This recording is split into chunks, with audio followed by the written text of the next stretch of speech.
नारायण राणे यांच्यापेक्षा बरे असं म्हणायची. हे लक्षात घ्या. म्हणजे त्यांना लोकसभेत वगैरे उत्तरं देता येत नाहीत सर, ते जाऊ द्या, त्यासाठी एक प्रशिक्षण लागतं. एकेकाळी हराणारा गँगचा मी मेंबर होतो असं राणेंनीच सांगितलेलं आहे. आणि बाळासाहेब ठाकरेंनी त्यांची ओळख अख्ख्या महाराष्ट्राला करून दिलेली आहे. ते शब्द मी वापरणार नाही.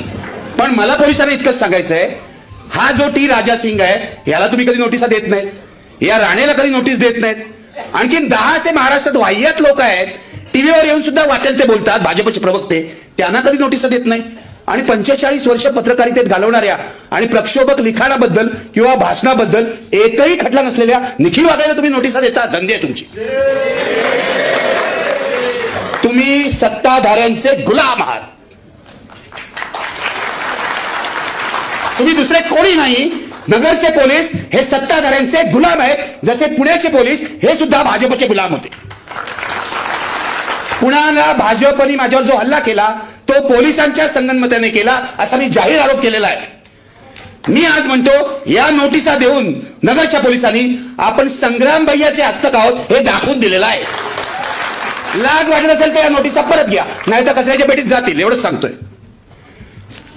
जी माणसं, मी बोलणार आहे, मी राष्ट्रीय माफियाबद्दल बोलणार आहे, मी राज्यातल्या माफियाबद्दल बोलणार आहे. मला महाराष्ट्रातले खूप चांगले ऑफिसर्स माहिती आहे. आता या पोलीस महासंचालकात सोडून द्या, त्या बाईवरच गुन्हेगारीचे खटले ते लक्षात घ्या.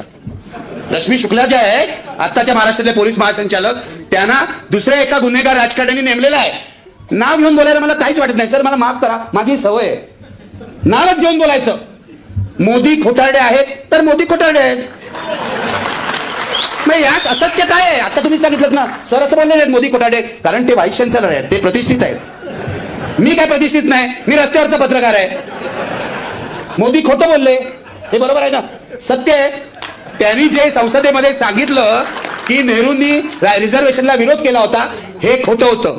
ठीक आहे, खोटं तुम्हाला शब्द नको, मी चांगला सभ्य शब्द देतो, असत्य असं ते बोलले ना.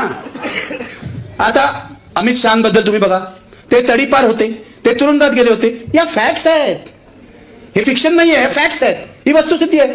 आता मी कधी ट्विटरवर लिहिलं तर पोलीस, मला पुण्याचे पोलीस सांगत होते तुमचं ट्विट फार प्रक्षोभक आहे.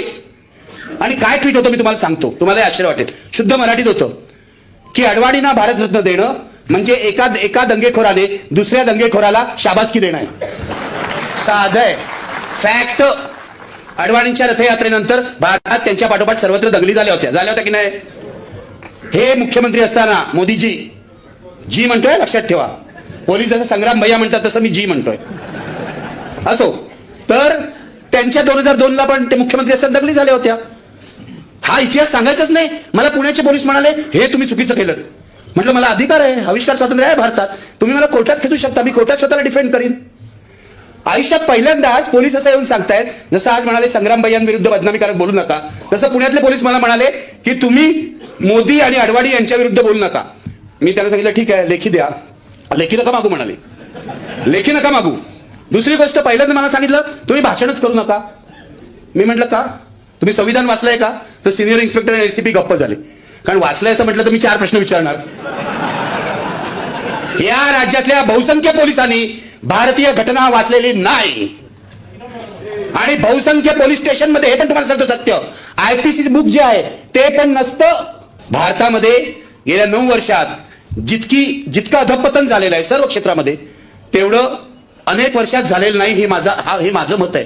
मी पत्रकार म्हणून काँग्रेसवर फार कडवट टीका केलेली आहे, राष्ट्रवादीवर टीका केलेली आहे, सर्व पक्षांवर टीका केलेली आहे. मी इंदिरा गांधींवर करायची तेव्हा टीका केलेली आहे, काँग्रेसवर केलेली आहे. पण इंदिरा गांधींनी अधिकृतपणे आणीबाणी आणली. तो ठराव सुद्धा लोकसभेत मंजूर केला, कारण त्यांच्याकडे पाशवी बहुमत होतं. आता ठरावही करणार नाहीत मोदी, हे लक्षात ठेवा. गरजच नाही, ठराव केला तर मंजूर होईल ना, त्यांच्याकडे आहे पाशवी बहुमत. आणि कोण खासदार आहे त्यांना प्रश्न विचारायला सांगा ना मला. म्हणजे एक नाना पटोलेंनी प्रश्न विचारला मोदींना, तर मोदी इतके चिडले की नाना पटोले भाजप बाहेरच गेले आणि थेट काँग्रेसचे प्रदेश अध्यक्ष झाले. म्हणजे एक प्रश्न विचारला तर ही अवस्था होते, तर आणीबाणी आणायची गरज काय आहे मला सांगा? ही अघोषित आणीबाणी आहे. मी या सरकारला सांगतो की जर तुम्ही आमचं, म्हणजे आधी तुम्ही आम्हाला तुम्ही चॅनलमधून काढून टाकलं, 2014ला हे पंतप्रधान झाले, आम्ही चॅनलच्या बाहेर. आणि का ते पण तुम्हाला सांगतो, कारण यांच्याशी संगनमत केलेल्या अंबानींनी आमचं चॅनल विकत घेतलं. अंबानीची मॅनेजमेंट आली, मला पहिला प्रश्न केला, तुमची पॉलिसी काय राहणार? म्हणलं आमची पॉलिसी काय पूर्वी होती तीच. पत्रकार हा परमनंट विरोधी पक्ष आहे असं मी मानतो.